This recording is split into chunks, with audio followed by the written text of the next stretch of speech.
Hello সবাইকে, চলো আজ তোমাদের দেখাই আমার মায়ের ছোট্ট ছাদ বাগান। আমার মা ফুল খুব পছন্দ করে। এবারে শীতের মরশুমে বাড়িতে এসে দেখি মা ছাদে জাস্ট গাছ দিয়ে ভরিয়ে দিয়েছে কত রকমের ফুল। কিছু ফুলের তো আমি নাম পর্যন্ত ভুলে গেছি। আমার মা রোজ ঘুম থেকে উঠে ছাদে গাছে জল দিতে যায়।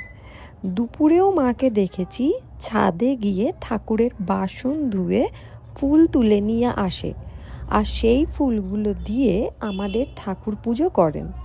পাশের বাড়িতেও দেখেছি মাকে ফুল দিতে পুজো করার জন্য। মা মনে করেন ঘরের ফুল দিয়ে পুজো করলে ঠাকুর নাকি বেশি খুশি হবে, আর মায়ের খুশিতে আমরাও খুশি।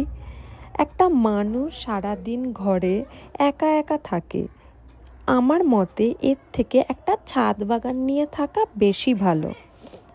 ছাদে এসে জাস্ট মনটা ভরে যায়, কিন্তু একটাই দুঃখ রয়ে যায় যে আগের মতো আমরা ছাদে আর কাঠবিড়ালি বা চড়ুই পাখি দেখতে পাই না।